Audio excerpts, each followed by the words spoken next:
Bonjour Tania, s'il te plaît, ne te moque pas de mes bafouillements.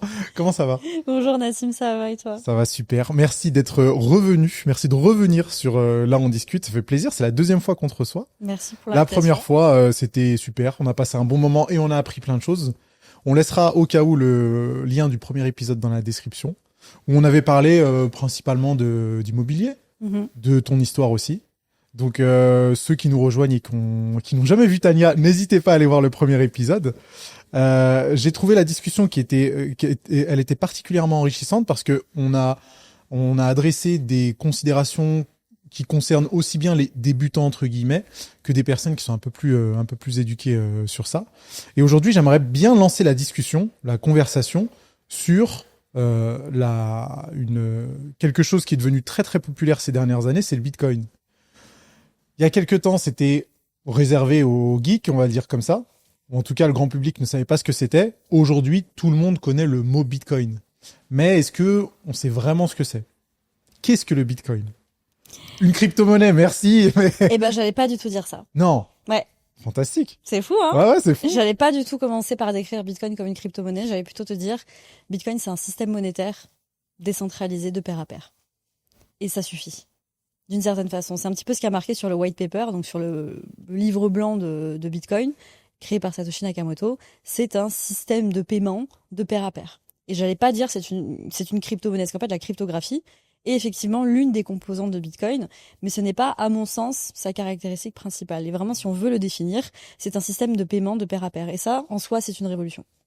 Pourquoi c'est une révolution? Parce que ça n'a jamais existé jusqu'à maintenant? Exactement. C'est-à-dire qu'en fait, c'est la première fois qu'on a un système de paiement électronique, en fait, parce Mhm. que voilà, sur le livre blanc, il y a marqué un electronic cash system.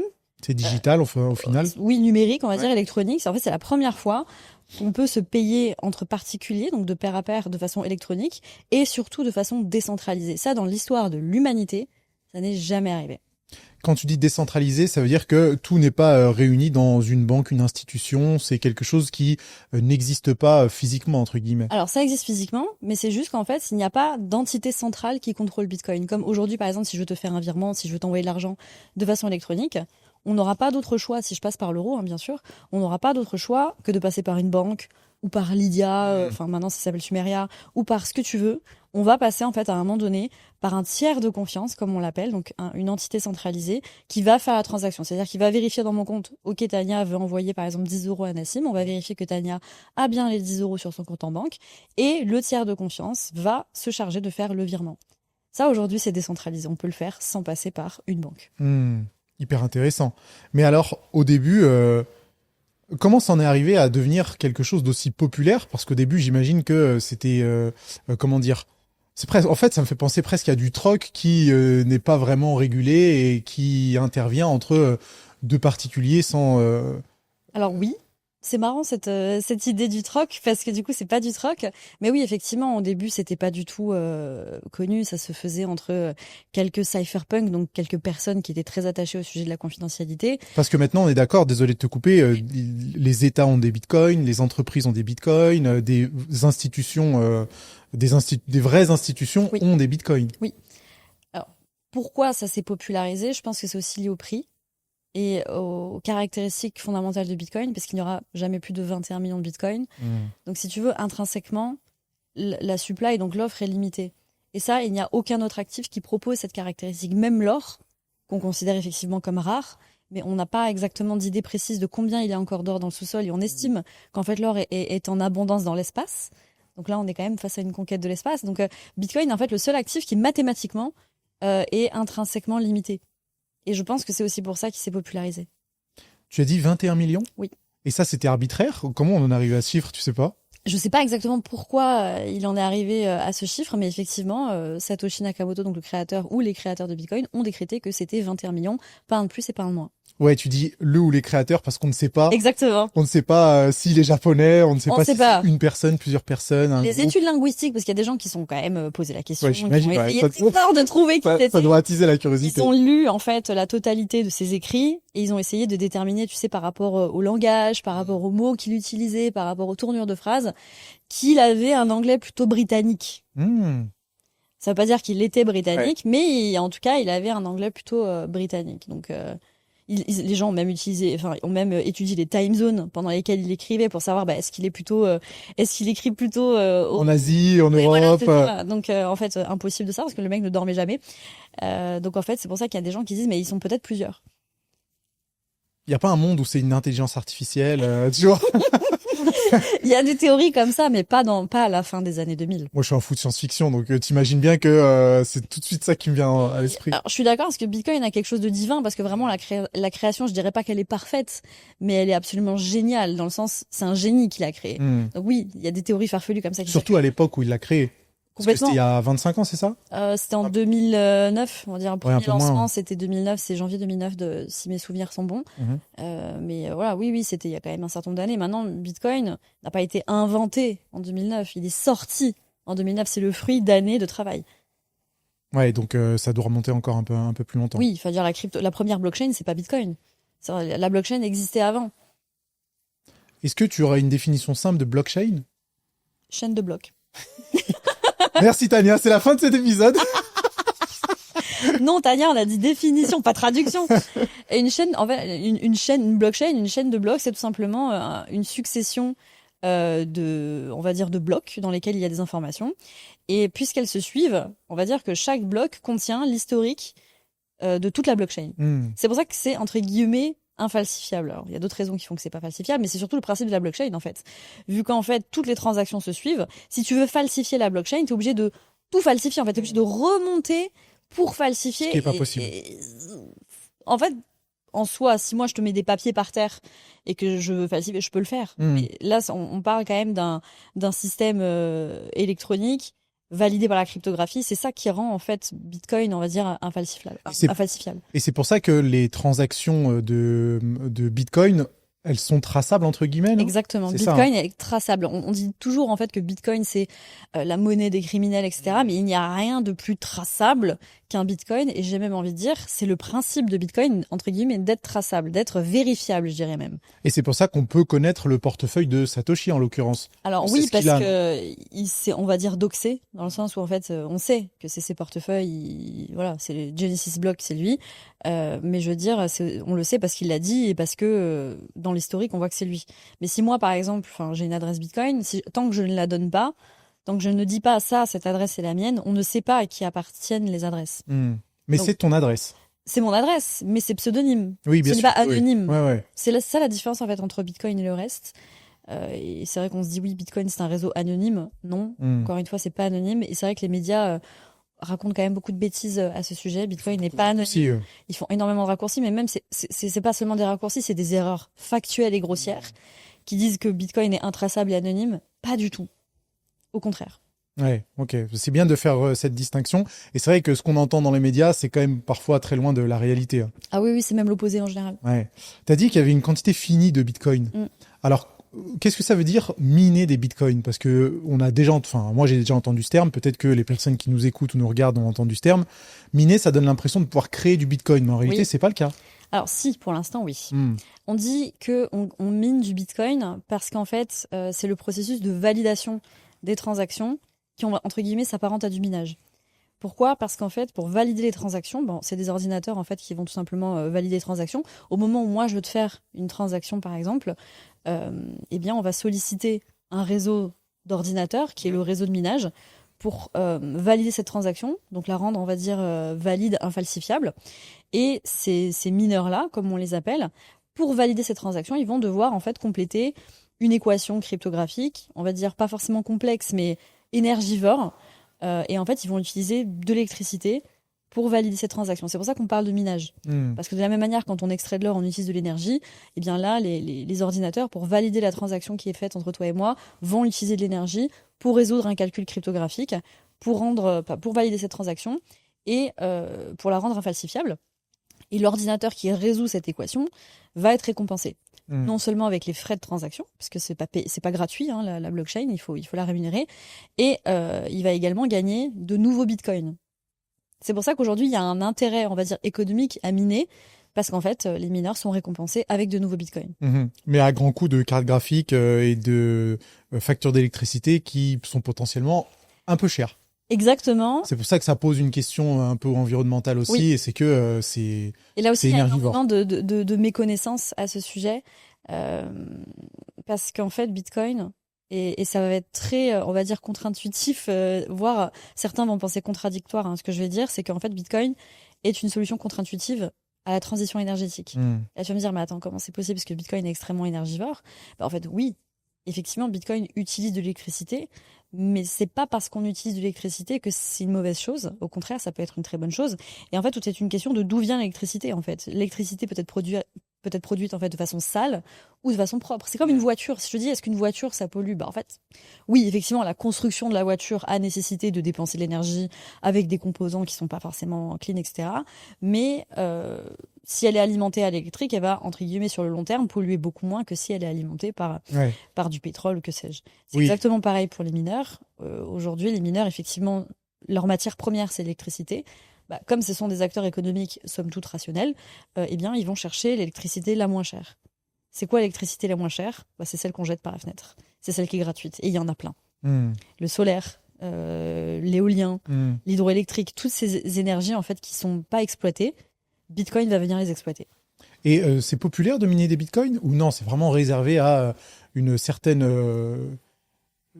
population qui s'y connaît très bien techniquement et qui a la possibilité de faire ça. C'était peut-être le cas avant, et encore avant, il y a quelques années, tu pouvais avec un bête ordinateur, avec une carte graphique, on va dire classique, miner du Bitcoin. Bon, je te parle de ça, c'était il y a plus de 10 ans. Aujourd'hui, c'est une industrie. D'accord. Aujourd'hui, c'est pas toi dans ta chambre qui va miner du Bitcoin. C'est vrai que moi, j'ai cette vision du petit gars qui est dans sa chambre avec. Ça, c'était avant. C'était il y a plus de 10 années. C'était effectivement avant. Aujourd'hui, c'est une industrie. Okay. Aujourd'hui, toi, avec un seul ordinateur, par exemple, tu as très très peu de chances de valider un bloc. Mais avec des supercalculateurs. C'est pas des supercalculateurs, en fait, c'est des fermes de minage. Aujourd'hui, l'industrie, elle s'est organisée, tu as des fermes de minage. C'est-à-dire, on va te mettre des algécos, enfin, j'exagère, des algécos, on va te mettre des grands hangars, on va aligner les ASIC, donc on va aligner les ordinateurs qui vont valider les transactions. Il y en aura peut-être, je sais pas, moi, 500, 1000, 2000. Il y en a bien un qui va arriver à un moment donné à miner du Bitcoin, et c'est lui, en fait, qui va remporter la récompense et qui va rentabiliser la ferme. Super intéressant. Est-ce que ça veut dire que ces 21 millions de bitcoins, dans quelques années, il y en aura peut-être 22 millions? Eh ben non, toujours pas. Toujours pas? Bah non. Alors c'est ça que j'ai pas compris. C'est que comment, avec le minage de bitcoin, on peut rester sur un produit fini? Parce que si jamais les bitcoins, rien ne se perd, rien ne se crée, tout se transforme, ça veut dire qu'ils vont être pris quelque part, en quelque sorte. Et tu commences à comprendre pourquoi c'est cher? Et en fait, c'est ça c'est dire en fait la demande est en train d'augmenter. L'offre, à un moment donné, va s'arrêter. Donc, le prix est potentiellement infini. Je comprends. Tu vois ce que je veux dire? À un moment donné, il n'y en aura plus. Et même les mineurs qui se sont organisés en industrie ne vont plus émettre de nouveaux bitcoins, ne vont se rémunérer qu'avec les frais de transaction. Maintenant, je te rassure, le dernier bitcoin, on sait à peu près quand est-ce qu'il va être miné, c'est à peu près en 2140. D'accord. Parce que c'est pas parce que on augmente les capacités de minage qu'on augmente et qu'on accélère la production de Bitcoin. Pas du tout. C'est ça, en fait, c'est en ça aussi que c'est similaire un petit peu à l'or. C'est-à-dire aujourd'hui, l'or est cher et rare aussi. Pourquoi? Parce qu'en fait, c'est pas parce que le prix de l'or augmente qu'on va facilement augmenter la production. Ça, c'est la notion de stock à flux. Je veux pas rentrer forcément dans un truc complexe, mais en gros, c'est pas parce qu'on veut augmenter la production qu'on peut le faire. L'or, c'est compliqué à extraire. Ça pollue, c'est chiant. Ça demande beaucoup de moyens. Donc, c'est pas facile, en fait, d'augmenter la production. Bitcoin, c'est pareil. C'est super intéressant. C'est là, tu viens de m'apprendre pas mal de choses que je ne connaissais absolument pas. À ton service. Merci beaucoup. Et comment on en est arrivé à estimer une valeur pour le Bitcoin, cette valeur qui est souvent exprimée en dollars et qui change littéralement toutes les minutes? En fait, tu n'estimes pas la valeur, elle s'ajuste entre guillemets automatiquement entre l'offre et la demande. Il y a une seule dynamique au monde qui détermine un prix, c'est la dynamique de l'offre et de la demande. C'est tout. Donc plus c'est demandé, plus c'est cher. Exactement. Et moins il y a d'offres, et plus c'est demandé. En fait, c'est vraiment les deux. C'est une dynamique clairement entre les deux qui va jouer sur les prix. Et pourquoi les institutions se sont mises à acheter des bitcoins? Alors, est-ce que d'ailleurs tu as la réponse à cette question? Oui, de quelle institution tu parles? Parce que ça dépend. Des États, des entreprises, des fonds d'investissement. Il y a une réponse qui peut être plus ou moins différente en fonction du type d'institutionnel dont tu parles. Parce que avant que tu développes, oui. Est-ce qu'on pourrait pas se dire que c'est contre-intuitif pour un État d'investir dans le Bitcoin? Parce que peut-être ça pourrait traduire d'un manque de confiance en sa propre monnaie? Alors ça, on touche à un sujet qui est hyper intéressant. Et la réponse est oui. Hmm. Alors, on parle du Bitcoin comme monnaie de confiance bien plus que les monnaies fiduciaires. Mhm. Mais avant de parler du Bitcoin, est-ce que tu as regardé ces derniers temps à quel point les États accumulaient de l'or? Non. Bon, eh bien en fait aujourd'hui, C'est le cas. oui. C'est le cas. C'est la ruée vers l'or. Bien, c'est la ruée vers l'or. Ah ouais. Aujourd'hui, on se retrouve dans une situation où les banques centrales accumulent davantage d'or que la monnaie qu'elles produisent. Hmm. Mhm. Mhm. On va pas Alors, comploter. ce qui est quand même, voilà, sur nous, on épargne ça, hein, en tant que particulier, on épargne les trucs qu'elles produisent, mais par contre, elles épargnent, entre guillemets, plus d'or que de monnaie fiduciaire. Donc ça, c'est censé quand même nous donner la puce à l'oreille. Ça nous met la puce à l'oreille, complètement. Ensuite, tous les États n'achètent pas du Bitcoin. Elles achètent de l'or parce que ça, c'est quand même admis comme étant une valeur refuge. Voilà, tout le monde accepte. On trouve normal d'acheter de l'or. On trouverait beaucoup moins normal d'acheter du Bitcoin avec de l'argent public. Et ça, je peux le comprendre. Bien sûr. Donc, en fait, tous les États n'ont pas du tout la même approche de Bitcoin. Il y a des États qui ne veulent pas en entendre parler. Il y a des États, par exemple, qui les saisissent. Donc ça arrive dans des affaires criminelles ou dans des affaires judiciaires. On va saisir des bitcoins. Il y a des États qui décident de ne pas les vendre. Ça, c'est la position des États-Unis aujourd'hui. Ils les saisissent, Ils les vendent pas, ils les gardent. Voilà, ça fait depuis Trump. Ils ont dit, en gros, on va faire de Bitcoin un actif stratégique en tant que réserve de valeur, mais on ne va pas en acheter avec de l'argent public. Parce que Trump est actuellement dans une phase où il veut faire des économies, il veut éviter le gaspillage d'argent public. Et petite précision, Oui. on enregistre ce podcast le 16 octobre 2025. 2025. Exactement. Effectivement, donc Ce qu'on dit de Trump est vraiment relatif à la période dans ce qui laquelle se passe maintenant. Donc effectivement, Trump a voulu faire des économies d'argent. Il a vraiment traqué entre guillemets ce que lui appelle le gaspillage. Donc je pense que ça n'aurait pas été bien vu d'acheter du Bitcoin avec de l'argent public. Donc la position qui a été prise, et je la trouve pas impertinente en soi, c'est de dire en fait on va saisir le Bitcoin, on va dire illégal, et on va le détenir en réserve, on va pas le vendre. Ce que ne font pas d'autres pays, comme par exemple l'Allemagne, qui récemment a vendu un énorme bac de Bitcoin. Ils ont eu un manque à gagner qui se chiffre aujourd'hui en plusieurs millions, voire des milliards, il me semble. Et ensuite, il y a d'autres États qui ont une posture complètement différente, qui eux, en fait, en ont fait une monnaie légale comme le Salvador, ou qui carrément le minent comme le Salvador ou le Bhoutan, par exemple. Ah ouais. Il y a des pays qui le minent, clairement. Et quand tu dis les États-Unis saisissent le Bitcoin, mais ils le saisissent où? À des criminels, entre Exactement. guillemets? Il arrive. C'est pas parce que j'ai dit en début de vidéo que le Bitcoin n'était pas fait pour ça que des gens ne l'utilisent pas. Oui, pour ça. bien sûr, on s'en doute. Voilà, Ouais. ça arrive bien évidemment qu'il y ait des Bitcoins qui soient saisis. Et effectivement, dans ce genre d'affaires où c'est utilisé illégalement, ils vont le saisir, ils vont pas le vendre. Et la France se positionne comment par rapport au Bitcoin? T'en sais quelque chose? Ils y comprennent rien à mon sens. C'est pas du tout quelque chose qui est envisagé comme une réserve de valeur. Aujourd'hui, Bitcoin en France est considéré comme un produit d'investissement, on va dire comme un autre, entre guillemets. Comme des actions, comme. Oui, mais on va dire que c'est encore quelque chose que les élus ont du mal à comprendre, même s'il y a quelques élus qui commencent en fait à s'y intéresser. François Hollande, par exemple, avait reçu une délégation de bitcoiners et de professionnels du secteur pour comprendre le sujet.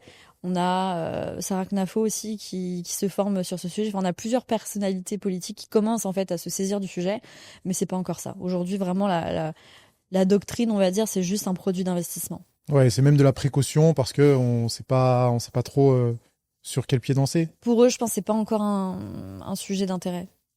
Mais alors, pour en revenir à ma question, est-ce que l'intérêt des institutions et des États pour le Bitcoin traduit un manque de confiance en leur propre monnaie, ou c'est un gros raccourci de dire ça? Ouais, c'est vrai qu'on avait commencé par là. Pour le sujet de l'or, justement, effectivement, il y a un sujet de confiance. Aujourd'hui, on est dans une situation où les États sont extrêmement endettés à des niveaux qu'on n'a jamais connus. On parle même d'un côté insoutenable, en fait, des dettes. Et à mon sens, c'est pour ça aussi qu'ils achètent de l'or, mais c'est aussi pour ça qu'ils s'accumulent du Bitcoin. C'est en ça, en fait, que le Bitcoin devient intéressant. Donc déjà pour les États, maintenant tous les États n'ont effectivement pas la même approche. Pour les institutionnels, aujourd'hui, par exemple, tu prends un fonds de pension d'un État américain, ça devient normal, en fait, de mettre 1% de Bitcoin dans la répartition du portefeuille global. C'est même aujourd'hui considéré quasiment comme une faute professionnelle en tant que gestionnaire de fonds de ne pas mettre au moins 1% de Bitcoin dans la répartition.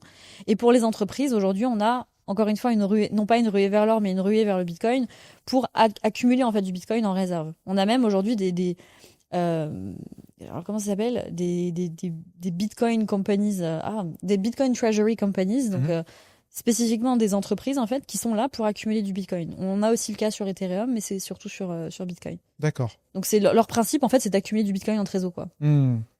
Intéressant. Enfin, on va voir comment ça évolue dans le futur, mais c'est assez intéressant de voir ces distinctions par rapport à la monnaie. On a parlé de Bitcoin, mais tu viens de mentionner une autre crypto-monnaie, bon, on va l'appeler comme ça. Et qu'est-ce qui fait la différence entre Bitcoin, la star des stars, Oui. et les autres monnaies qu'on appelle c'est des altcoins. Oui, c'est Donc ça. c'est la catégorie des je sais même pas. Tout ce qui n'est pas Bitcoin, on les appelle altcoins. OK. Moi, en tant que maximaliste, j'aurais tendance à dire c'est des shitcoins, Ouais. mais c'est un petit peu exagéré. Donc Mais en gros, les shitcoins, c'est une catégorie de altcoins. c'est tout ce qui n'est pas Bitcoin. OK. Si on est vraiment extrémiste, c'est tout ce qui n'est pas Ah, Bitcoin. mais ça c'est toi qui le dis. Oui. Et les maximalistes en général. OK. Quelqu'un qui ne serait peut-être pas de ton avis, il dirait que Ethereum, c'est pas un shitcoin. Oui, absolument. OK, d'accord. Et en vrai, ça se discute. C'est un peu provocateur ce que je dis. Oui, bien et je sûr. suis d'accord. Pourquoi en fait pourquoi il y a une galaxie de blockchain?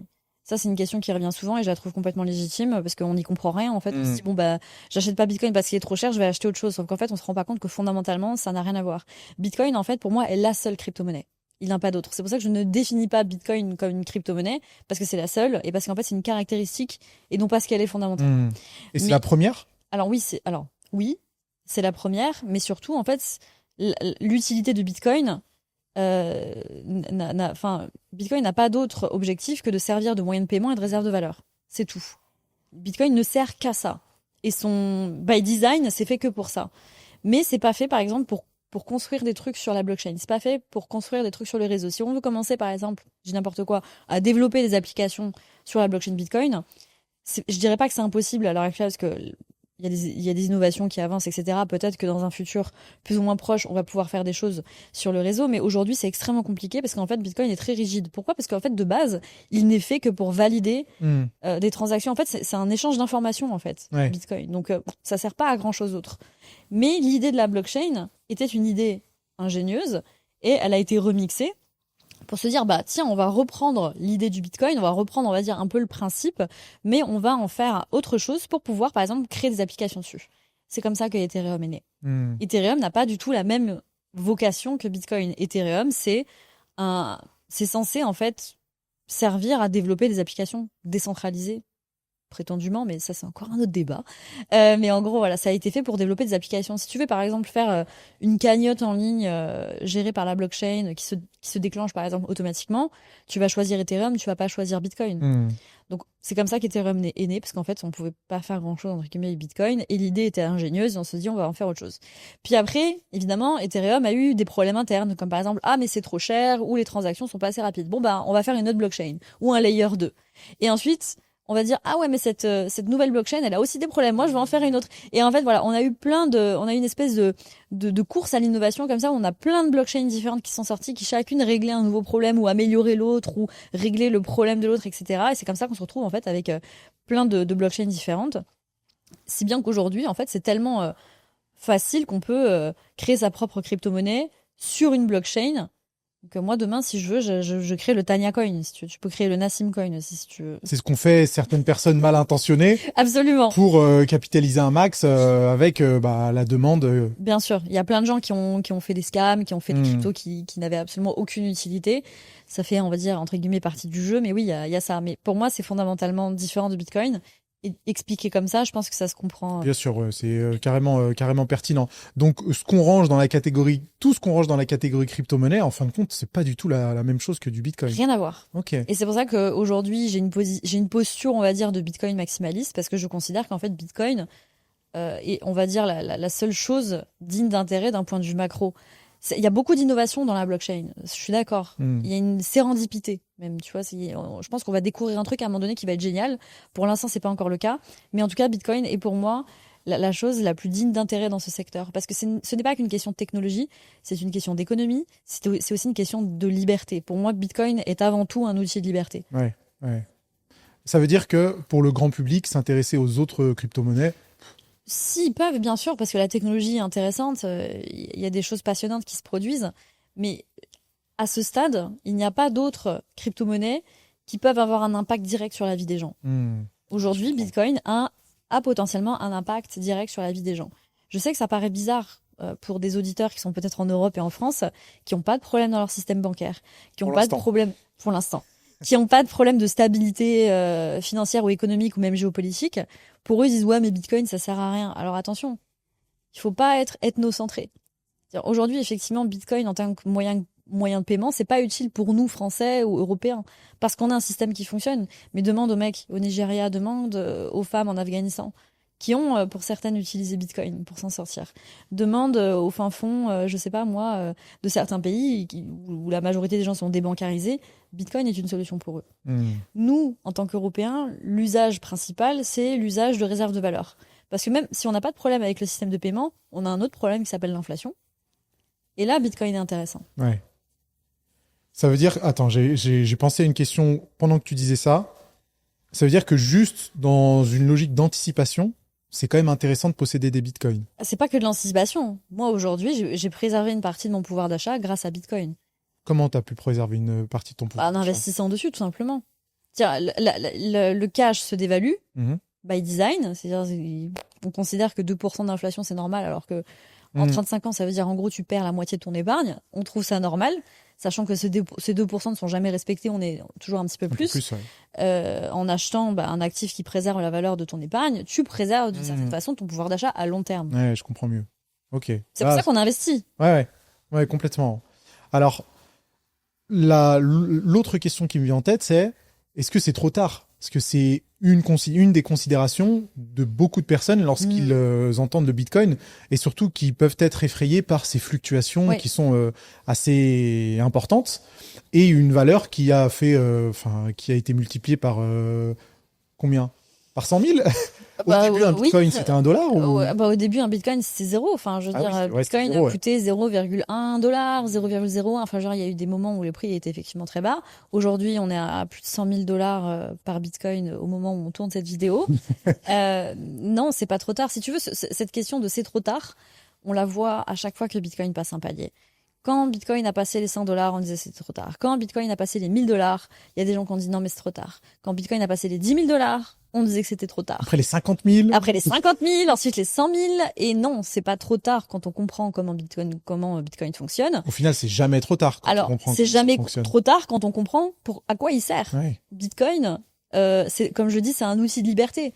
À quelle heure c'est trop tard d'avoir un outil de liberté? Jamais. C'est-à-dire, fondamentalement, c'est jamais trop tard quand on rentre Bitcoin pour ces raisons-là.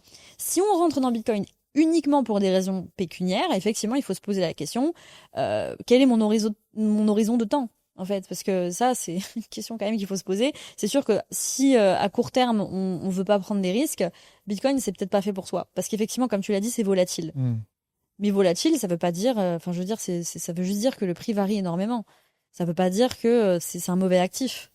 Donc oui. Ouais, ça changerait à l'intérêt profond du Bitcoin, absolument, le fait qu'il soit volatile. Mais il faut juste savoir pourquoi on possède du Bitcoin. Est-ce que c'est juste un produit d'investissement? Auquel cas, effectivement, il faut regarder un petit peu où est-ce qu'il se situe, quelle est la macroéconomie, pour quel horizon de temps je suis là. De la même façon qu'on pourrait le faire pour des actions au final. Exactement, exactement. Il n'y a pas de différence à ce niveau-là. Mais si on rentre sur Bitcoin pour des raisons, on va dire, philosophiques, il n'y a pas de mauvais moment. C'est intéressant ça. Tu penses qu'un jour on sera amené à payer avec des bitcoins? Je pense que les deux vont coexister. Je pense que le système fiduciaire actuel, de monnaie fiduciaire actuelle et le bitcoin vont coexister. Et c'est déjà le cas dans certains pays d'ailleurs où tu peux faire les deux en même temps. C'est le cas dans certains pays, mais c'est déjà le cas aujourd'hui, mais dans une moindre mesure. C'est-à-dire, aujourd'hui, il y a des commerçants qui acceptent Bitcoin. Il n'y en a pas beaucoup, bien évidemment. C'est légal en France? Oui. Ouais. D'accord. Un commerçant peut accepter du Bitcoin. Une entreprise peut accepter le Bitcoin. Comptablement, il y a quelques subtilités, mais c'est possible. D'accord. Ouais, je savais pas. Je pensais pas qu'une entreprise pouvait le faire. Ok. C'est bien d'avoir couvert tout cet aspect technique. On y voit beaucoup plus clair. Mais maintenant, l'aspect pratique. Oui. Comment doit-on se comporter avec le Bitcoin? Est-ce que c'est vraiment, est-ce qu'on doit se poser la question de justement nos propres objectifs? Est-ce que c'est une manière d'investir? Est-ce que c'est une confiance en la technologie? Comment toi, t'en es arrivé à investir dans des bitcoins? Quelle est ta stratégie si tu veux la partager, ou celle que tu conseillerais aux personnes qui en ont zéro aujourd'hui? C'est beaucoup de questions. Ouais. En fait, effectivement, il faut se poser la question, est-ce que je comprends fondamentalement Bitcoin et je rentre pour des raisons philosophiques, oui ou non? Ça, on a traité le sujet, il n'y a pas de bon moment. Et tu crois que ça vaut le coup de s'intéresser justement à toutes ces raisons? Ah oui, fondamentalement. Pour moi, en fait, l'aspect philosophique de Bitcoin est bien plus important que l'aspect économique. Oui, ça a été un outil d'enrichissement pour plein de gens, parce que fondamentalement, il est rare et son prix est appelé à augmenter. Mais genre, c'est pas ça qui est important. Ouais, bien Si sûr. tu veux, les vrais bitcoiners, ils vont te dire un bitcoin est égal à un bitcoin. On ne compare pas le bitcoin à une monnaie de singe. Hmm. On s'en fout du prix de l'euro, on s'en fout du prix du dollar parce qu'on sait que c'est de la monnaie, on va dire, j'ai pas envie de dire des gros mots, mais Ouais. c'est une monnaie qui est fondamentalement, c'est du PQ, quoi. On va pas comparer bitcoin à du PQ. Nous, ce qui nous intéresse, c'est le bitcoin. Donc, voilà. Ça règle le problème. Si vraiment on s'intéresse fondamentalement à ce sujet, il n'y a pas de mauvais moment. Mais si on est vraiment sur un aspect pécunier, je vais par exemple, alors de façon assez surprenante, citer BlackRock. Parce que tu sais, BlackRock, qui est le plus gros gestionnaire d'actifs au monde, propose un ETF Bitcoin à ses clients. Il leur a fallu leur expliquer aussi à leurs clients, bon alors, qu'est-ce que c'est le Bitcoin, pourquoi on en a, pourquoi on vous propose ce truc.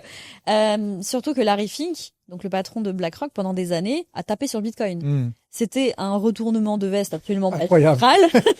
Et donc du coup, ils ont dû arriver devant leurs clients un peu la queue entre les jambes en disant bon alors, comment dire. Et en fait, voilà, ils ont fait des projections pour leur dire ok, nous en tant que gestionnaire de fonds, on va vous aider à comprendre et on va vous conseiller pour vous dire en gros quelle répartition avoir, comment rentrer, etc.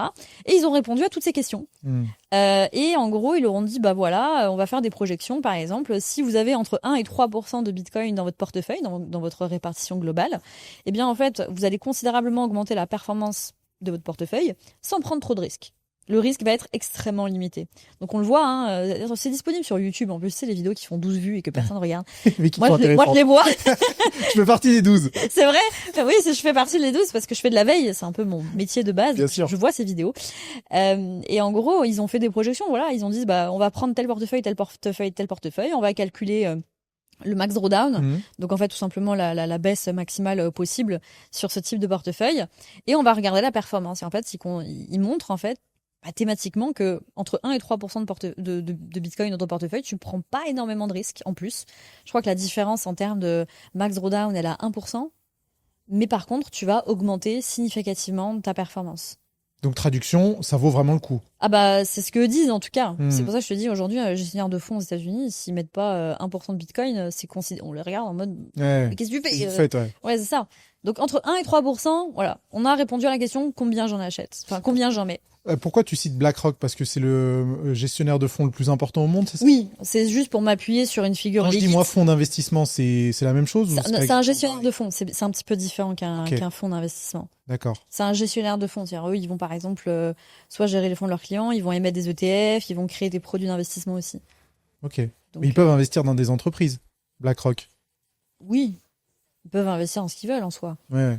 Ok. C'est un sujet un petit peu plus complexe de est-ce qu'ils le Oui, font oui. dans leur trésor d'entreprise, ça bon. Mais en gros, voilà, je les cite parce que c'est le plus gros gestionnaire d'actifs au monde et qu'ils ont répondu à la question très simplement. C'est toujours intéressant de s'appuyer sur les travaux de gens très intelligents Hmm. qui le font pour leurs clients. Donc ils ont répondu à la question combien j'en mets. Et ensuite ils ont répondu à la question aussi bah pour combien de temps je rentre. C'est quel est l'horizon de temps. Et bien là, ils ont fait des calculs, encore une fois, de gens très intelligents et très diplômés, qui dit qu'en gros, il n'y a pas d'exemple dans l'histoire de Bitcoin où il y a eu une performance négative sur une période de 3 ans. Il n'y a pas. Aucun exemple. Aucun. Il n'y a pas. Ça n'existe pas. Enfin, après, bon, Bitcoin est effectivement très jeune. Ouais. Mais en gros, ils expliquent, en gros, bah, du coup, si on se base sur les performances passées, et bien évidemment, les performances passées ne présagent pas des performances futures et investir c'est risqué. Mais toujours est-il que on fait avec ce qu'on a. Et ils ont calculé qu'il n'y a aucun exemple dans l'histoire de Bitcoin où il a eu une performance négative sur une période de 3 ans. Donc ils leur ont dit, bah, si vous rentrez sur Bitcoin, rentrez sur une période minimum 3-4 ans. Minimum. D'accord. Donc 1 à 3%, minimum 3 à 4 ans. Voilà. On prend pas de risque. Enfin, on prend pas de risque. On en prend, mais il est extrêmement limité. Hmm. Parce que c'est ça le principe aussi d'avoir un portefeuille qui est diversifié. Diversifier, ça veut dire quoi? Ça veut dire que tu vas te placer sur des actifs qui sont décorrélés entre eux. Comme ça, s'il y a un truc qui baisse, bah, peut-être que l'autre va augmenter. Et en fait, du coup, tu vas pas te faire dégommer sur ton portefeuille. Mais donc, voilà, ils ont répondu à la question, on en met combien, pour combien de temps je reste? Et comment je rentre? Est-ce que je mets des petites sommes? Ou est-ce que je mets une grosse somme d'un coup? Eh bien là, il n'y a pas de réponse. C'est une réponse éternelle qu'on se pose sur les actions ou sur quoi que ce soit d'autre. C'est le lump sum ou le DCA. DCA, c'est dollar cost averaging. Ça veut dire, en gros, je rentre par échéance fixe à période fixe. ou le lump sum, ça veut dire en gros, je rentre tout d'un coup. Somme, La seule réponse en fait qui doit être la plus importante, c'est avec quoi tu es à l'aise psychologiquement. Là-dessus, il y a pas de réponse. Donc là, c'est individualisé et c'est en fonction de toi ce que tu es prêt à faire ou pas. Le lump sum traditionnellement, enfin historiquement, a de meilleurs résultats parce que tu bénéficies tout de suite de la volatilité, donc des performances, ou de la contre-performance. Et psychologiquement, c'est un peu chaud. Exactement. Il y a des gens qui psychologiquement vont pas être à l'aise avec l'idée de mettre une grosse somme tout de suite. Après, quand je dis grosse somme, toujours dans les 1 à 3% de ton portefeuille. Est-ce qu'on n'a pas l'impression que ça peut être un peu faible de se dire, pour ceux qui nous regardent, ok, ils ont 200 € à investir tous les mois, 1%, ça fait combien? Ça fait 2 €? Alors oui, ça fait 12 €, mais c'est pas 1% de ton allocation mensuelle, c'est 1% de la répartition de ton portefeuille. De la répartition cible de ton portefeuille. Donc par exemple, si tu es, je dis n'importe quoi, tu as calculé que c'est 1%, en fait c'est 1 000 €. Eh bien, en gros, tu vas faire 200 € par mois jusqu'à atteindre ces 1 000 €. Et après, tu t'arrêtes. Et après, tu continues ton allocation sur le portefeuille. Après, tu vois, ça dépend. Chacun s'organise, mais c'est sûr que 12 €, c'est pas énorme. Mais on peut épargner en Bitcoin à partir de 10 € par mois. Ouais, il n'y a pas de mauvais montant. Non, il n'y a pas de mauvais montant. Comme tu dis, un Bitcoin, c'est un Bitcoin. Voilà. Mais ça, c'est un peu un conseil assez conservateur. On prend pas trop de risques. Mais est-ce que toi, ta proportion, elle est plus importante de Bitcoin? Est-ce que si on a envie d'aller un petit peu plus loin, on peut pousser, tu vois, les compteurs et aller à 5%, 10%, 50% de la valeur de son portefeuille? Oui, pourquoi pas. Ça, c'est à chacun de faire sa répartition et de faire ce avec quoi il est à l'aise. Moi, bien évidemment, que je me limite pas à 3%, mais c'est très personnel. Ouais. C'est une question d'hygiène financière, d'organisation financière, question de croyance aussi. Moi, personnellement, je ne crois pas au système fiduciaire actuel. Je ne lui fais pas confiance. Donc, forcément, je vais avoir tendance à surpondérer des actifs monétaires durs dans ma répartition. Donc, ça, c'est vraiment très personnel. BlackRock, tu vois, je me suis basée sur eux pour faire le reco, entre guillemets. Mais ça, c'est vraiment du grand public. Libre à chacun, après, de faire ses propres choix. Tu as parlé d'investissement dans le dur. Ouais, les actifs monétaires durs. Actifs monétaires durs, donc l'or, j'imagine. Absolument. Et les autres, ça pourrait être quoi? Et le Bitcoin. Et le Bitcoin? Ouais. Ok. Il n'y a pas d'autres actifs monétaires durs à l'heure actuelle que ces deux-là. L'immobilier, c'est quel type d'actif d'ailleurs? En général, on le met pas, tu vois, dans ces répartitions parce que c'est quand même un actif très particulier. Tu sais, genre, moi, je peux pas habiter dans mon Bitcoin, tu vois. C'est dommage. Peut-être que quand ce sera tout dématérialisé, on pourra avoir je peux pas le louer, tu vois, mon Bitcoin. Si tu veux, l'immobilier, c'est quand même quelque chose de très différent. On l'inclut pas en général dans ces réflexions de répartition de portefeuille parce que, numéro 1, tu peux l'avoir avec le levier bancaire, du moins en France. C'est un actif que tu peux louer et c'est un actif dans lequel tu peux habiter. Donc c'est quand même quelque chose d'assez particulier. Donc c'est pour ça qu'on l'intègre pas dans ces réflexions. Ouais, c'est hors catégorie. C'est hors catégorie. Moi, j'aime bien l'intégrer dans le bilan de patrimoine que je peux faire. Bien sûr. Mais dans la répartition mensuelle, tu vas pas mettre tiens, je vais mettre 200 € dans mon bien immobilier. Alors oui, t'as ton crédit. Enfin, mais c'est autre chose. Ouais, c'est hors catégorie. T'as dit juste avant que tu n'as pas forcément confiance en la monnaie fiduciaire. Non. Ça veut dire que t'as pas confiance en la valorisation des entreprises et en leur cotation en bourse? Ou ça, c'est autre chose. C'est un raccourci? C'est un raccourci. Ok. C'est-à-dire, il y a le système monétaire actuel et il y a les entreprises qui travaillent, qui effectivement sont tenues d'utiliser de la monnaie fiduciaire. Et bien qu'aujourd'hui, elles peuvent se faire payer avec autre chose, c'est pas le sujet. Mais c'est pas la même chose. C'est-à-dire, aujourd'hui, par exemple, quand j'utilise mes euros pour acheter une part d'entreprise, effectivement, ma part d'entreprise va être valorisée en euros, mais j'ai quand même une part d'entreprise. Je possède une part d'entreprise. J'ai changé la nature de mon patrimoine. Et l'entreprise, elle produit quelque chose qui dépasse la monnaie, quoi. C'est-à-dire que ça soit du dollar. Un bien, un service, etc. Oui, voilà, c'est ça. Peu importe. Effectivement, on va le coter en euros ou en dollars, mais là, on va avoir le même problème avec le Bitcoin. Le Bitcoin, on va le coter en euros ou en dollars. En fonction de la monnaie que tu regardes, c'est pas du tout la même cotation. Regarde un petit peu la valeur du Bitcoin en livre turc ou en peso argentin. C'est pas la même courbe. Hein. Ah ouais? Ah bah non. Bah oui, parce que c'est lié à la monnaie Exactement. avec laquelle tu la compares. Ce sont des monnaies qui se sont considérablement dévaluées. Donc en fait, là, la courbe du Bitcoin, on est en ATH Bitcoin depuis très longtemps sur d'autres monnaies. En ATH, ça veut dire... En all-time high, pardon, c'est en record. Excuse-nous. Bitcoin avait battu des records de prix sur d'autres monnaies très dévaluées bien avant l'euro ou le dollar. Ah, ok, intéressant. C'est vrai que je connaissais pas cet aspect-là. Quand on commence en fait à comprendre ça, on commence en fait, tu sais, c'est un petit peu C'est pour ça qu'on utilise beaucoup le film Matrix, tu sais, dans les allégories. Ma référence préférée, je voilà. parle à toutes les semaines. Et tu sais, c'est un petit peu le lapin. Une fois que t'as compris, attends. Bah oui, c'est vrai, c'est complètement bête de tout regarder en euros parce que c'est pas représentatif vu que l'euro se dévalue. Regarde la courbe de l'immobilier en or. On dit, ouais, l'immobilier a explosé. En quoi? En euros. Regarde l'immobilier en or. Et ça donne quoi? Ah bah, ça bouge pas. Ah bah, c'est pas que ça bouge pas. L'immobilier a chuté face à l'or. Ah. Oui, mais c'est parce que l'or s'est revalorisé. D'accord, il s'est revalorisé face à quoi? Et là, ça y est, on commence à bugger, tu sais. Ça y est, là, ça a ouvert les chakras. Là, tu vois, tu commences à bugger, à dire, ah, c'est vrai. Tout est une question de perspective. Mais bien sûr, tout est une question de à quoi tu compares. Donc c'est pour ça que moi, je m'en fous du prix du Bitcoin. Ça m'est complètement égal. Et ça te permet aussi de te détacher des fluctuations et de la monnaie. De la monnaie et d'éviter de psychoter. Ah oui, moi, les fluctuations, je m'en fous. Mais vraiment, et ça m'impressionne des fois à quel point je m'en fous. Là, par exemple, bon, on est en octobre 2025, on a eu Trump qui a remis une couche sur les tarifs douaniers. Il y a eu un lavage du secteur assez fou parce que bon, Bitcoin est passé de 126 à 110. Enfin, pour moi, c'était ridicule. Oui, ce qui est pas une baisse non plus. Alors moi, ça m'a fait ni chaud ni froid, mais c'est vrai que j'ai vu beaucoup de gens souffrir là-dessus. Je dis ah ok. Bon, moi je m'en tape quoi. Ouais, t'es détaché de ça. Ah complet. Et imagine, on publie ce podcast en janvier 2026 et le Bitcoin, il fait $50,000. Je sais pas si c'est possible, mais. Je suis ravie. Parce que t'en achètes à ce moment-là.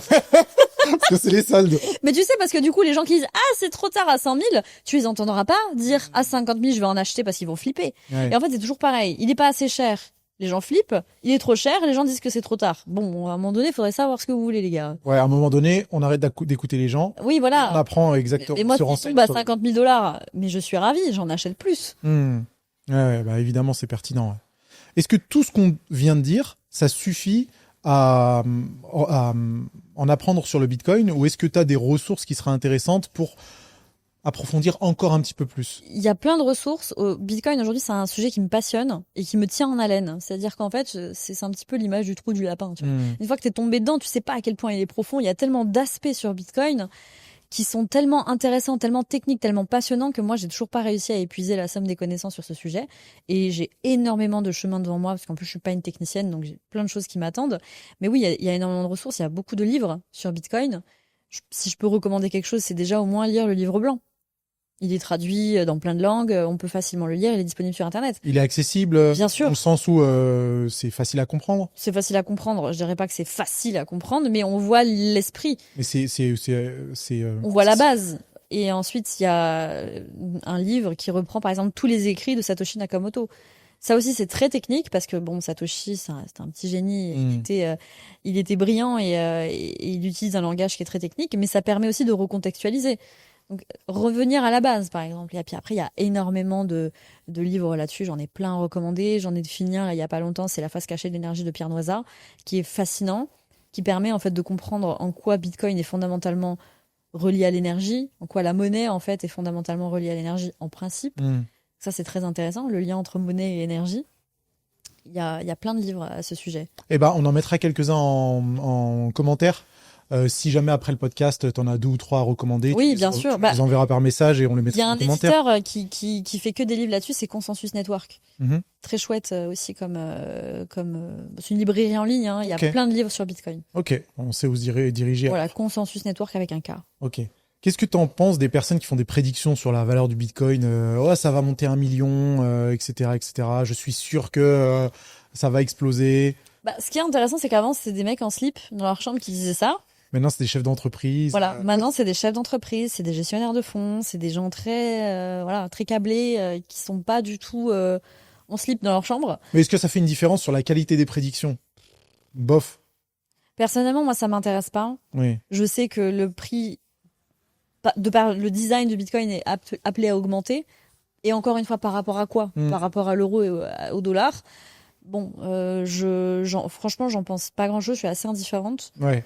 Tu crois qu'il faut se détacher émotionnellement de tout ça? Oui, je pense. Et comme je dis, vraiment, l'intérêt de Bitcoin, c'est d'abord l'aspect philosophique et pas du tout économique. Et c'est d'ailleurs de ça qu'on parle depuis tout à l'heure. C'est plutôt l'aspect économique, philosophique, qui est intéressant à mon sens. Ouais, je comprends. Est-ce que tu as des conseils très pratico-pratiques pour investir dans le Bitcoin? La plateforme peut-être, la façon de le faire. Est-ce Oui. que il y a des bonnes ou des mauvaises habitudes à éviter? Bah, ce qui est intéressant avec Bitcoin, c'est qu'il a été créé pour se passer des tiers de confiance. Qu'est-ce qu'on a fait dès que Bitcoin a commencé à se populariser? On a refait des tiers de confiance, ce qui est quand même assez paradoxal. Donc, on a des Coinbase, des Binance, des Crypto.com qui se sont créés. En fait, le réflexe premier des gens, c'est d'aller là-dessus, parce que forcément, ils ont tellement l'habitude en fait des tiers de confiance qui, eux, ça leur traverse pas l'esprit de s'en passer. Ouais. Alors qu'en fait, c'est la caractéristique principale du Bitcoin. C'est pour ça qu'il est original et qu'il est intéressant. C'est parce qu'il permet de ne pas passer par ces Donc tu peux exchanges. ne pas passer par ça? Alors, c'est compliqué dans le sens, parce que tu vois, t'as la théorie et la pratique. C'est compliqué dans le sens où, oui, ça existe. Il y a des services, par exemple, qui font de l'achat-livraison. Et tu as des services qui te permettent d'en acheter par carte bancaire aussi. Donc, en fait, il y a passer par un tiers de confiance, on va dire, pour l'acheter et pour se le faire livrer, et passer par un tiers de confiance pour l'acheter et le stocker. Et en fait, cet aspect de stockage, pour moi, c'est une hérésie totale, parce qu'on va laisser, par exemple, tous ces fonds chez un tiers de confiance, qui parfois est pas très bien régulé ou qui, malgré sa régulation, va quand même faire n'importe quoi. Et c'est arrivé avec FTX en 2022, de mémoire, où la plateforme s'est effondrée et le mec a cramé 11 milliards quand même. Et là, t'es mort. Bah, t'es un peu mort, oui. T'es un peu mort. Ou alors, ça va être très long pour récupérer ta thune. Donc, cette mauvaise habitude, cette mauvaise manie, en fait, qu'on va avoir de stocker son argent sur les plateformes, pour moi, il faut faire attention. Bien sûr, il y a des plateformes, on va dire, ouais, mais non, elles sont trop grosses pour s'effondrer. Bah, on sait pas. Pas forcément. Si tu veux, t'as des... tu sais, comme on dit, c'est quand la marée se retire qu'on voit qu'il se baignait à poil. 2022, c'était le début du bear market, c'était le début du marché baissier sur Bitcoin. On a commencé à avoir des problèmes sur un certain nombre de cryptos, comme Luna par exemple. Et en gros, quand les gens ont commencé à retirer leurs fonds, bah voilà, c'est ça. La marée s'est retirée. On a vu qui c'est qui était à poil et qui gérait mal ses finances. FTX est tombé. Donc moi, je dirais pas qu'il y en a qui sont trop grosses pour faillir. Donc faire attention à ça. Je pense que c'est le premier conseil que je donnerais, c'est vraiment faire attention à où est-ce qu'on stocke son Bitcoin, parce que Bitcoin effectivement c'est une grande liberté, mais du coup c'est aussi une grande responsabilité. C'est l'autoconservation de ces fonds, et ça tout le monde n'est pas à l'aise avec. Ça demande une grande hygiène financière, ça demande beaucoup de rigueur. Moi, si je peux donner une anecdote, j'ai paumé ma clé Ledger récemment, tu vois. Tu l'as retrouvée? Non. Il y avait qu'est-ce qu'il y avait dessus? Il y avait ma thune, quoi. J'ai paumé ma clé, mais après c'est pas grave si tu perds ta clé.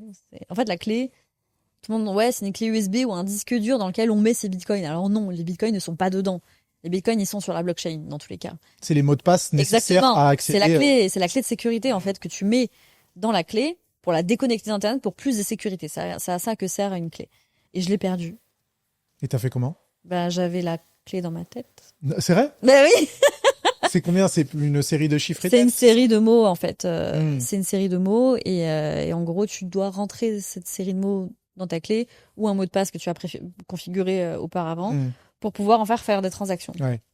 Bon, je paumé la clé. Je sais pas où elle est. T'as bien vu pour la mémoire, hein. Mais fais attention quand même, hein. Mais tu vois, ça c'est un exemple concret de ça peut arriver à tout le monde de couper ses affaires. Même pour quelqu'un qui est très informé. En fait, c'est quoi la dinguerie, c'est qu'en fait je l'ai rangé, mais je sais pas où. Je l'ai planqué en fait.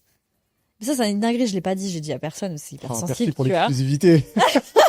Donc elle est cachée quelque part. En fait, elle est cachée, elle est tellement bien cachée que je ne sais pas où elle est. Mais c'est bien, hein. Et c'est pour ça qu'on entend parfois des histoires de gars qui perdent leur disque dur avec X quantité de Bitcoin. Alors oui, mais ça c'est encore différent. Si tu veux, à l'époque, Bitcoin n'était pas, on va dire, opérationnel comme aujourd'hui. Avant, effectivement, tu avais ton portefeuille que tu pouvais ranger sur ton ordinateur en local et tu avais tes clés dedans ou ce genre de choses. C'était pas exactement comme aujourd'hui. Techniquement, c'était assez différent. Donc oui, là pour le coup, tu pouvais te retrouver en fait avec ta clé de sécurité dans ton disque dur, avec le wallet qui permet d'accéder à tes fonds. Donc c'est pour ça que ce genre d'histoire. Mais voilà, mais aujourd'hui, je peux paumer mon hardware, enfin ma clé physique. Ouais, il se passe. Pas grave. Tu perds pas. J'en rachète une et je restaure, tu vois. Ce que j'ai fait. Du coup, je l'ai vraiment paumé. Je sais pas où elle est. C'est fort ça. Hein. C'est très très fort. Hein. Non mais j'imagine la tronche du mec. Peut-être, je sais pas. En plus, on va déménager. C'est ça qui me paraît fou. Il va tomber sur ça et dire ouais, je suis riche. Bah, non, tu vas rien en faire. Tu peux en faire ce que tu veux. Pas savoir. L'ascenseur émotionnel de fou. Mais alors concrètement, on investit où? Enfin, comment on fait pour les acheter? Où est-ce qu'on les stocke? Alors, où est-ce personnellement, j'utilise une solution française qui s'appelle Stackinsat, en fait, qui est un service d'achat-livraison. Stackinsat. En fait, parce que le Satoshi est la plus petite unité du Bitcoin. Donc, quand on stack des sats, on empile, en fait, des Satoshi. Ok. On épargne, en fait. Ouais. Voilà. Et en gros, c'est une entreprise française qui permet l'achat-livraison. C'est-à-dire, en gros, tu vas leur envoyer un virement permanent tous les mois. Mhm. Et eux, ils s'occupent de t'envoyer du Bitcoin sur ton adresse personnelle. Ok. Ils ont aussi un service de conservation parce que, comme je te l'ai dit, l'autoconservation, c'est pas évident. Ouais, t'en es le cas. Ouais, voilà. Et en gros, voilà, moi j'utilise ça et ça permet en fait de ne pas stocker son argent dans un tiers de confiance. Si la boîte coule, bah je m'en fous, j'arrête mon virement et c'est tout quoi. Ouais, mais tu les as toujours. Bien sûr, parce qu'eux ils me les envoient. Alors ceux qui ont un compte chez Coinbase, Binance, etc. C'est si grave ou non? C'est juste que. Je dirais pas que c'est très grave parce que on sait pas si la plateforme a des difficultés ou pas. Ouais, bien sûr. Mais FTX, personne ne se doutait que la plateforme était si mal gérée. C'est-à-dire, c'était même une plateforme. Enfin, les dirigeants étaient mentionnés par nos propres politiques. C'est dire, hein. Moi, je me souviens c'était qui? C'était Aurore Lalucque, députée européenne anti-crypto, qui avait parlé de Sam Bankman-Fried, qui était le patron de FTX, en mode, oui, machin, c'est une bonne personne. Enfin, je sais plus ce qu'elle avait dit. Elle avait un peu encensé. Le mec est en tôle. Ouais. Le mec est en tôle. Donc, si tu veux, on ne sait pas concrètement ce qu'elle fabrique avec l'argent. Il y a pas de transparence à ce niveau-là. Et ça, pour moi, c'est problématique. Parce qu'en fait, on ne sait pas à l'instant T si elles ont toujours nos fonds. Parce que nos fonds, en fait, c'est juste des chiffres sur un écran. Ouais. Donc, c'est pas déconseillé, mais dans un principe de précaution. Exactement. Ça peut être intéressant d'aller regarder. Là, c'est une question de confiance. Et ça dépend de où est-ce que tu places ton risque. Si ton risque, c'est j'ai peur de me faire kidnapper et qu'on me coupe un doigt. Ouais. Histoire vraie, hein. Histoire vraie. C'est pas du tout un hasard. Parce qu'en plus, ils sont venus me chercher chez moi, mais ça, tu sais, c'est un autre sujet. Oui. Mais en gros, si t'as peur de te faire kidnapper et qu'on te coupe un doigt, là, les exchanges centralisés peuvent être plus pertinents. Même si, à mon sens, il y a encore d'autres solutions. Mais ça dépend de où est ton risque à toi, personnellement. Tu crois qu'un jour, on va se retrouver avec des banques classiques qui proposent des bitcoins? Oui. Ouais. Ouais. C'est en train d'être le cas. Ah ouais? De plus en plus. Donc le banquier, il va te dire... Tu as des banques aujourd'hui qui te permettent tout simplement de collatéraliser. Il est dur, il est très dur. Il est dur, on est le matin en C'est plus. anticipité, je me suis pas plantée. Ouais, bien joué. Reste fait, hein. Il y a des banques aujourd'hui qui te permettent en fait de faciliter la collatéralisation de ton Bitcoin pour faire une transaction autre, par exemple. La banque de Lubac, par exemple, je fais du drop. Je devrais être payé, moi, pour tous les C'est jours. vrai, un petit sponsor, hein. Grave. Mets ton RIB dans la description, comme ça. Ou mon adresse Bitcoin. Voilà, oui, plutôt ton adresse Bitcoin, tu te fais un petit virement. Ouais, donc la banque de Lubac, par exemple, qui est connue pour ça. Précisons que t'es en aucun cas affilié avec ces noms que tu dis. Alors, Stackinsat, moi, je fais de l'affiliation avec eux. Ok. Mais c'est pas de la sponsor en mode ils payent pour les citer. C'est genre un lien de parrainage, tu sais. Oui, ça c'est... T'as un lien de parrainage de tout, toi. Oui. Aujourd'hui. Je me gêne pas. Mais genre, tout le monde a ici un lien de parrainage. Genre, ah, tiens, mon lien de parrainage, ça me permet de gagner 10% de mon assurance. Ouais. Donc, je fais de l'affiliation avec Stackinsat. Mais par contre, tous les autres que j'ai cités, je suis pas relié commercialement avec eux. C'est juste que de Lubac, je les connais parce qu'ils sont très crypto-friendly. Aujourd'hui, tu te retrouves, en fait, dans des situations où t'as des entreprises, par exemple, qui vont se faire fermer leur compte en banque de façon unilatérale par des banques qui n'aiment pas la crypto en leur disant, voilà, on vous ferme votre compte sans aucune autre explication. Ben, on va où, en fait? Ouais. Bon, bah voilà, il y a des banques qui sont crypto-friendly. D'accord, ok, bah c'est intéressant de voir qu'elles s'ouvrent aussi à ce genre de perspectives. Oui, mais ça va être le cas. Genre, elles ont pas le choix. Si tu veux, il y a un truc qui s'appelle la théorie des jeux. Ça, c'est très prégnant dans le Bitcoin. En gros, bah, je sais pas, imagine, t'es la Chine et je suis les États-Unis. Si tu me vois commencer à accumuler du Bitcoin. Je vais en accumuler. Voilà, théorie des jeux. Ok, c'est pareil avec les armes nucléaires en fait. C'est simple. Ouais. Ok, ouais, ça va plus vite comme ça. Voilà. Tania, on a abordé pas mal de choses à ce Ouais, on est parti dans plein de sujets. C'est très très bien parce que c'était aussi théorique que pratique. Tu vois d'autres choses à préciser par rapport au Bitcoin, des questions que tu reçois assez souvent sur le sujet, oui, plein. Des interrogations et ou des inquiétudes. Plein, et il y en a une qui revient souvent, c'est la manipulation du cours. Avant que le podcast commence, on a parlé d'insider trading. Oui. En disant oui, mais Bitcoin c'est manipulé, etc. Et en fait, il y a une confusion entre la manipulation du cours qui existe, malheureusement. Il y a de l'insider trading, on l'a vu récemment, encore une fois, avec cette histoire de Trump, où en fait, on voit des gens, comme par hasard, ils vont placer des ordres en short, donc c'est-à-dire pour shorter le Bitcoin avant une annonce dévastatrice de Trump. le cours chute, ils arrêtent en fait leur ordre, ils encaissent leur argent et ils se cassent. Donc oui, il y a des délits d'initiés sur Bitcoin, bien évidemment, mais comme à peu près n'importe quel. Oui, ouais, c'est comme pas peu indépendant d'actifs. Bitcoin. Et je trouve qu'on confond un petit peu trop la manipulation du cours, de la manipulation du protocole. Aujourd'hui, le protocole, il est immanipulable. C'est-à-dire, on peut pas manipuler le protocole. Ouais, c'est intrinsèquement, tu peux rien faire dessus. Mais la manipulation intrinsèquement, théoriquement, si. En fait, si tu veux, pour faire tomber Bitcoin, il faudrait en fait posséder plus de 51% du système de minage. Et il se passerait quoi dans ces cas-là? Bitcoin s'effondre. Si tu possèdes 51%? Alors, c'est pas que ça. C'est tu possèdes 51% et tu lances effectivement, tu essayes de falsifier on va dire la chaîne. Mais il y a beaucoup de projections qui ont été faites aussi. Et là, je vous renvoie aux travaux de comment il s'appelle? Oh mon Dieu, j'ai un trou. C'est pas grave. Michel Kazaka. Ok. Bien vu, hein?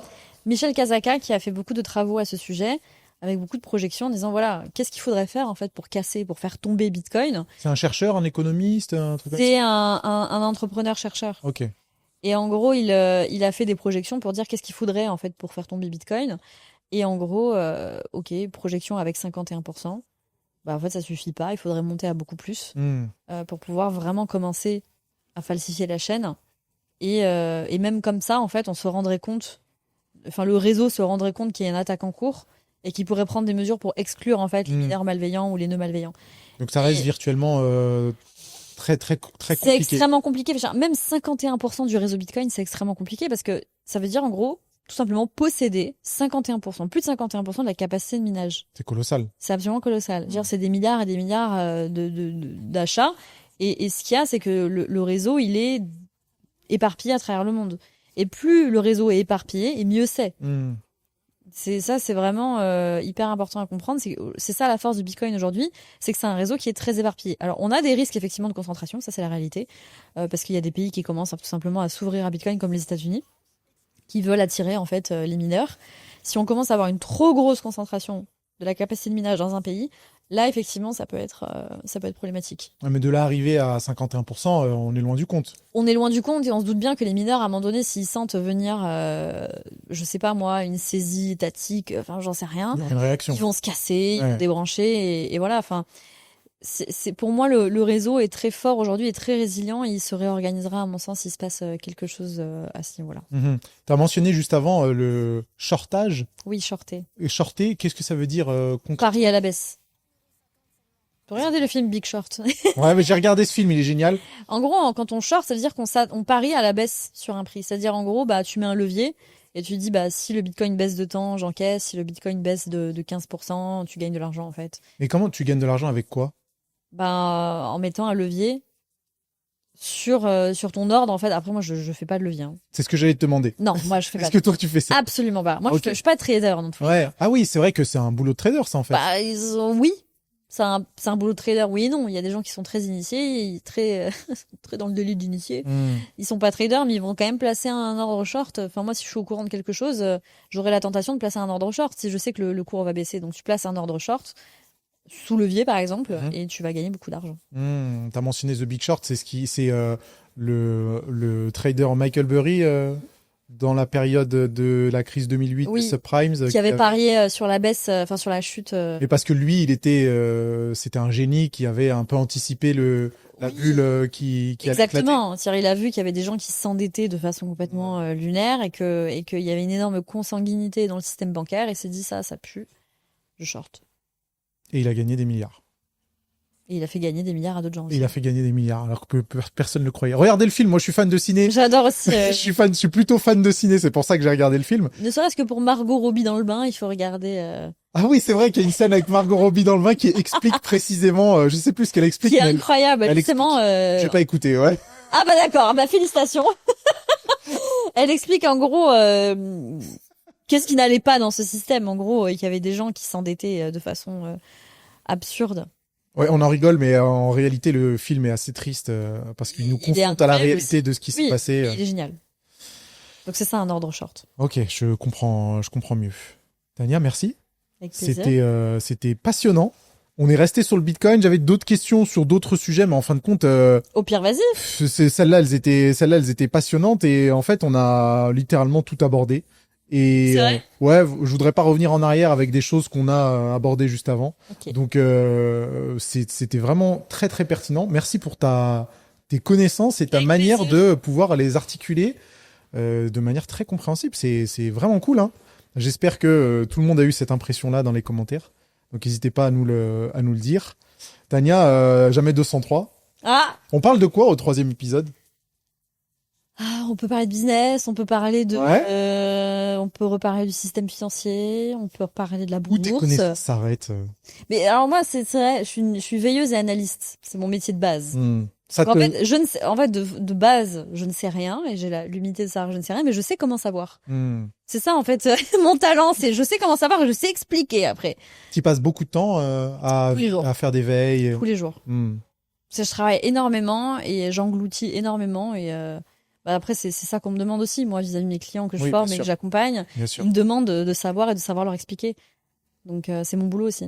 Ça fait quand même beaucoup d'informations à traiter et de garder aussi un peu de recul sur tout ce à quoi tu es confronté. C'est ça. Mais je pense que c'est aussi ma spécificité. C'est ça mon métier, c'est la veille et l'analyse. Eh ben, je pense que tu fais ça très bien parce qu'aujourd'hui, tu as réussi à bien le partager avec nous. Où est-ce qu'on te retrouve, Tania, si on veut te suivre, se faire suivre Oui, sur les réseaux sociaux, je suis sur Instagram, YouTube, X, LinkedIn, TikTok, Threads. Donc c'est la veille de ma réussite. En général, il y a un point entre chaque mot. Hmm. La veille de ma réussite, sinon c'est De toute façon, on laissera tous les liens dans Oui, voilà. la J'ai une description. newsletter, j'ai un site. Et il y a un endroit où tu postes plus souvent, où ce serait pertinent de te suivre en premier, par exemple? Sur Insta, j'ai une très forte proximité avec ma communauté. Hmm. Je partage plus des choses du quotidien, Ouais. mais sur X aussi. Je shitposte un peu sur X. Ah, sympa, sympa, sympa. C'est vrai que c'est cool aussi de se connaître un peu ton histoire et des choses un petit peu plus perso qu'on avait abordées sur le premier podcast. On en a pas parlé aujourd'hui parce que on va pas faire une redite, mais ceux qui sont intéressés, allez suivre Tania sur Instagram. Merci. Merci pour les viennoiseries. Avec plaisir. Elle m'a ramené un cinnamon roll que je ne vais pas partager avec le reste de mon équipe et qui fera office de dessert. Encore merci Tania, à bientôt. Avec plaisir. Salut. Merci d'avoir visionné cet épisode complet avec Tania. Je vous mets un autre épisode en rapport avec la finance, peut-être l'investissement immobilier, peut-être l'investissement en bourse pour que vous y voyez encore plus clair. Donc n'hésitez pas à continuer votre visionnage sur Là on discute, je suis sûr que ça vous plaira.